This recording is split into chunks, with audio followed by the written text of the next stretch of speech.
স্বাভাবিকভাবে আমরা মানসিক রোগী বলতে এটাই বুঝি যাদের মাথার সমস্যা রয়েছে।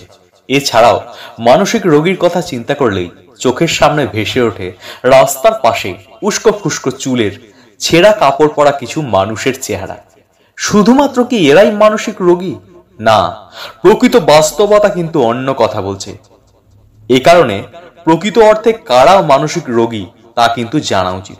তো চলুন দেখে নেওয়া যাক মানসিক রোগীদের মধ্যে কোন কোন উপসর্গগুলো দেখা যায়।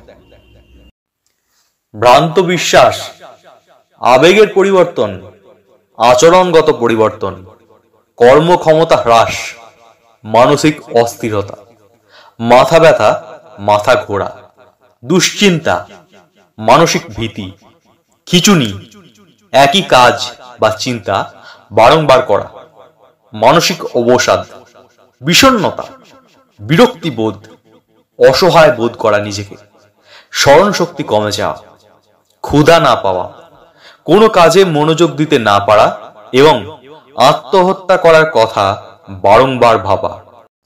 তাহলে বোঝা গেল আমরা যাদেরকে মানসিক রোগী ভাবি তারা ছাড়াও আরো অনেকে মানসিক রোগে আক্রান্ত। মানসিক রোগ থেকে বাঁচার জন্য প্রথমেই প্রয়োজন হলো দৃঢ় ইচ্ছা শক্তি এবং ভালোভাবে বেঁচে থাকার অদম্য ইচ্ছা। আজকের ভিডিওতে আমরা দেখে নেব এমন কিছু পরামর্শ যেগুলো মানসিক রোগ থেকে মুক্তি পাওয়ার জন্য যথেষ্ট। দেখে নিন ভিডিওটা। 1 নাম্বার, দক্ষ মনোরোগ বিশেষজ্ঞের পরামর্শ অনুযায়ী চিকিৎসা করানো। 2 নাম্বার, ভারসাম্যপূর্ণ এবং স্থায়ী দৈনন্দিন তালিকা মেনে চলুন। 3 নাম্বার, কাজে ব্যস্ত থাকুন। 4 নাম্বার, পর্যাপ্ত পরিমাণ ঘুমান। 5 নাম্বার, বিশ্রাম ও আরাম করার জন্য সময় নিন।